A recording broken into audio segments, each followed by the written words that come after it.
Hello guys, welcome back to my channel. It's me Rithika. അപ്പോൾ ഇന്നത്തെ video എന്ന് പറയുന്നത് ഒരു സ്റ്റഡി ടൈം ടേബിളിൻ്റെ വീഡിയോ കേട്ടോ. അപ്പോൾ രണ്ടു മൂന്ന് പേര് എന്നോട് കമൻറ്റ് ചെയ്തിട്ടുണ്ടായിരുന്നു ഇങ്ങനത്തെ സ്റ്റഡി ടൈം ടേബിളിൻ്റെ വീഡിയോ ഇടുമെന്ന് പറഞ്ഞിട്ട്. അപ്പോൾ ഞാൻ യൂട്യൂബിൽ സെർച്ച് ചെയ്തപ്പോഴത്തേക്കും കുറേ വീഡിയോസ് കാണാൻ കഴിഞ്ഞു. പക്ഷേ ഈ ഒരു ക്യാമ്പിൻ്റെ സമയത്ത് എങ്ങനെ ഒരു സ്റ്റഡി ടൈം ടേബിൾ ഉണ്ടാക്കണം അങ്ങനത്തെ വീഡിയോ ഞാൻ ഇതുവരെ നോക്കിയിട്ട് കണ്ടില്ല കേട്ടോ. അതുകൊണ്ടാണ് ഞാൻ ഈ വീഡിയോ ചെയ്യുന്നത്. അപ്പോൾ എൻ്റെ ഒരു രീതിയിൽ ഞാൻ എങ്ങനെ പഠിക്കുന്നു, എപ്പോൾ പഠിക്കുന്നു എന്നുള്ളതാണ് ഞാൻ എഴുതിയേക്കുന്നത്. നിങ്ങൾക്കിത് ശരിയാവുമെന്നൊന്നും അറിയില്ല, എന്നാലും ഞാൻ എഴുതിയിട്ടുണ്ട്. പിന്നെന്ന് പറയുന്നത് ഞാനെപ്പോൾ സ്കൂളിലോട്ട് പോകുന്നു, എപ്പോൾ വരുന്നു, ആ ഒരു സമയം അനുസരിച്ചാണ് എഴുതിയിരിക്കുന്നത്. നിങ്ങൾക്കും ഈ ഒരു സമയത്ത് തന്നെയാണ് പോകുന്നത് വരുന്നു എന്ന് ഞാൻ വിചാരിക്കുന്നു. അപ്പോൾ ഞാൻ ഇതേപോലെ ഒരു ബുക്കിൽ എഴുതി വെച്ചിട്ടുണ്ട് ഓരോ എങ്ങനെ എപ്പോൾ പഠിക്കണം അങ്ങനെയുള്ള സംഭവങ്ങളൊക്കെ. അപ്പോൾ നമുക്ക് നേരെ വീഡിയോയിലോട്ട് കിടക്കാം. അപ്പോൾ ആദ്യം തന്നെ രാവിലെ ഒരു 4:45 എണീക്കണം എന്നുള്ളതാണ്. അപ്പോൾ നിങ്ങൾക്ക് നേരത്തെ എണീക്കേണ്ടവർക്ക് അങ്ങനെ എണീക്കാം കേട്ടോ. അപ്പോൾ ഞാൻ പറയുന്നത് ഒരു 4:45 എണീക്കണം എന്നുള്ളതാണ്. അപ്പോൾ 4:45 മുതൽ 5 മണി വരെ ഒരു 15 മിനിറ്റ് കിട്ടിയിട്ടുണ്ട്. ആ ഒരു സമയത്ത് നമുക്ക് ബ്രഷൊക്കെ ചെയ്തൊന്ന് ഫ്രഷ് ആവാം, പിന്നെ ബെഡൊക്കെ ഒന്ന് മടക്കി വെച്ച് സെറ്റാക്കാം, പിന്നെ വേറെ എന്തെങ്കിലും കാര്യങ്ങൾ ചെയ്യണമെങ്കിൽ അതും ചെയ്യാം. പിന്നെന്ന് പറയുന്നത് 5 മണി തൊട്ട് 5:30 വരെയാണ്. ആ ഒരു സമയത്ത് നമുക്ക് തലേദിവസം സ്കൂൾ വിട്ട് കഴിഞ്ഞിട്ടുണ്ടെങ്കിൽ പഠിച്ചിട്ടുണ്ടാവുമല്ലോ, പഠിച്ച് കഴിഞ്ഞിട്ട് നമ്മൾ നേരെ കിടക്കുമായിരിക്കും. അപ്പോൾ കുറച്ച് കാര്യങ്ങളൊക്കെ മറന്നു വിടുന്നുണ്ടാവും. അപ്പോൾ ആ ഒരു കാര്യങ്ങളൊക്കെ ഈ ഒരു 5 മണി തൊട്ട് 5:30 വരെയുള്ള ഒരു അരമണിക്കൂർ സമയത്ത് നമ്മൾ ആ ഒരു പഠിച്ച കാര്യങ്ങളൊക്കെ ഒന്ന് റിവൈസ് ചെയ്തെടുക്കുക. പിന്നെന്ന് പറയുന്നത് 5:30 മുതൽ 6:30 വരെയാണ്.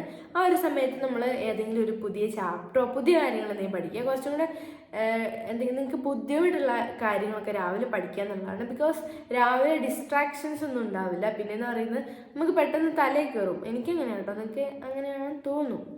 അപ്പോൾ രാവിലെ കുറച്ച് ടഫായിട്ടുള്ള കാര്യങ്ങളൊക്കെ പഠിക്കുക ഒരു മണിക്കൂറിൽ. അപ്പോൾ ഞാൻ രാവിലെ 6:30 വരെയാണ് പഠിക്കുന്നുള്ളൂ. എന്നിട്ട് നമുക്ക് ഡ്രസ്സൊക്കെ മാറി സ്കൂളിലോട്ട് പോവാം.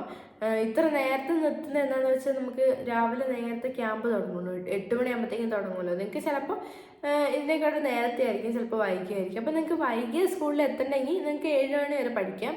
എന്നിട്ട് സ്കൂളിലോട്ട് പോകാൻ റെഡിയായാൽ മതി. അപ്പോൾ അങ്ങനെ പഠിക്കാം കേട്ടോ. അപ്പോൾ ക്യാമ്പ് ആയതുകൊണ്ട് തന്നെ നമുക്കറിയാം ഈവനിങ് ക്ലാസ്സും കൂടി ഉണ്ടാവും. അപ്പോൾ എൻ്റെ ഒരു ക്ലാസ് ഒരു 4:45-5 മണിയാകുമ്പോഴത്തേക്കും കഴിയും. അപ്പോൾ ഒരു 5:30 ആകുമ്പോഴത്തേക്കും ഞാൻ വീട്ടിലെത്തും കേട്ടോ. അപ്പോൾ ഞാനൊരു 5:30 മുതലുള്ള ടൈം ടേബിളാണ് ഉണ്ടാക്കിയിരിക്കുന്നത്. അപ്പോൾ നിങ്ങളിപ്പോൾ നേരത്തെ എത്തുവാണെങ്കിൽ ഈ ഒരു 5:30 വരെയുള്ള സമയത്ത് നിങ്ങൾക്ക് വേറെ എന്തെങ്കിലും ആക്ടിവിറ്റീസിൽ ഇൻക്ലൂഡ് ചെയ്യാം. എന്തെങ്കിലും പഠിക്കുകയോ വേറെ എന്തെങ്കിലും പഠിക്കുകയോ കളിക്കുകയോ ഫോണിൽ നോക്കുകയോ അങ്ങനെ എന്തെങ്കിലും ചെയ്യാം. അപ്പോൾ 5:30 മുതലാട്ടോ ഞാൻ പറയുന്നത്. അപ്പോൾ 5:30 ആകുമ്പോഴത്തേക്കും ഞാൻ വീട്ടിലെത്തും. 5:30 മുതൽ 6 മണിയുള്ള ഒരു അരമണിക്കൂർ സമയത്ത് ഞാൻ യൂണിഫോമൊക്കെ മാറ്റി ഫ്രഷ് ആവും, കാപ്പിയോ ചായയോ എന്തെങ്കിലും കുടിക്കും, അതിനോട് കടിയും കഴിക്കും. പിന്നെ ആ ഒരു സമയത്ത് തന്നെ ഞാൻ ഈ ഒരു രാത്രിത്തേക്കും രാവിലത്തേക്കും കൂടെ എന്തൊക്കെ പഠിക്കണം എന്നുള്ളൊരു ടു ഡു ലിസ്റ്റും കൂടി ഉണ്ടാക്കും കേട്ടോ ആ ഒരു സമയത്ത്. പിന്നെന്ന് പറയുന്നത് 6 മണി തൊട്ട് 6:50 വരെയാണ്. ആ ഒരു സമയത്ത് നമുക്ക് എന്തെങ്കിലും പഠിക്കാം. പിന്നെന്ന് പറയുന്നത് 6:50 മുതൽ 7 മണി വരെ ഒരു 10 മിനിറ്റ് സമയത്ത് നമ്മൾ ആ ഒരു പഠിച്ച കാര്യങ്ങളൊന്ന് റിവൈസ് ചെയ്യുമോ, പുറത്തുകൂടെ എന്തെങ്കിലും നടക്കുമോ, ഫാമിലിയായിട്ട് സംസാരിക്കുകയോ അങ്ങനെ എന്തെങ്കിലും ചെയ്യും. അത് നമ്മൾ ഒറ്റ ഇരിപ്പിൽ തന്നെ കുറേ പഠിക്കുകയാണെങ്കിൽ നമുക്ക് കുറേ ഡിസ്ട്രാക്ഷൻസ് ഉണ്ടാവും.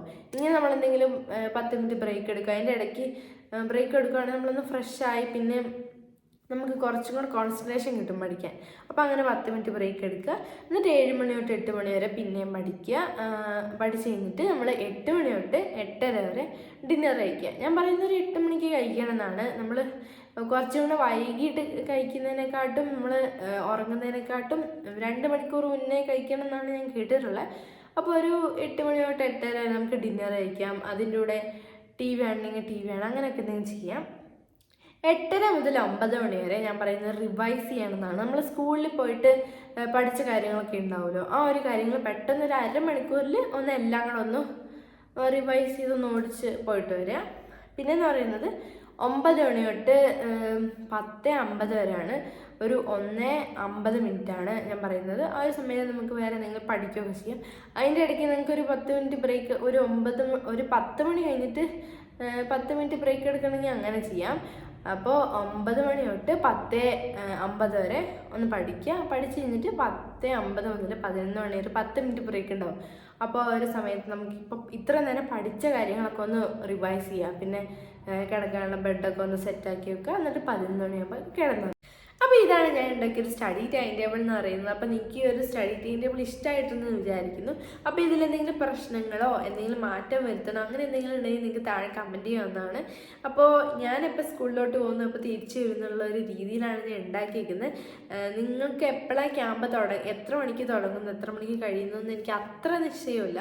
എന്നാലും ഞാൻ വേറെ സ്കൂളിലുള്ള 2-3 കുട്ടികളോടും കൂടെ ചോദിച്ചിട്ടുണ്ടായിരുന്നു. അപ്പോഴും ഏകദേശം ഈ ഒരു സമയത്ത് തന്നെയാണ് തുടങ്ങുന്നത് കഴിയുന്നതാണ് ഞാൻ കേട്ടത്. അപ്പോൾ അതുകൊണ്ടാണ് ഞാൻ ഈ ഒരു സമയക്രമം ടൈം ടേബിളിൽ ഉൾപ്പെടുത്തിയത്. അപ്പോൾ നിങ്ങൾക്ക് ഈ ഒരു ടൈം ടേബിൾ യൂസ്ഫുൾ ആവുമെന്ന് വിചാരിക്കുന്നു. യൂസ്ഫുൾ ആവുകയാണെങ്കിൽ കമൻറ്റ് ചെയ്യുക. നിങ്ങളിത് ട്രൈ ചെയ്ത് നോക്കണം ഈ ഒരു സ്റ്റഡി ടൈം ടേബിൾ. പിന്നെ നിങ്ങൾക്ക് അടുത്ത വീഡിയോയ്ക്കുള്ള കണ്ടൻറ്റ് സജസ്റ്റ് ചെയ്യാവുന്നതാണ്. അപ്പോൾ ഇതാണ് ഇന്നത്തെ വീഡിയോ എന്ന് പറയുന്നത്. അപ്പോൾ നിങ്ങൾക്ക് ഈ ഒരു വീഡിയോ ഇഷ്ടപ്പെട്ടതിനുണ്ടാകുമെന്ന് വിചാരിക്കുന്നു. അപ്പോൾ അടുത്ത വീഡിയോയിൽ കാണുന്നതായിരിക്കും. ബൈ.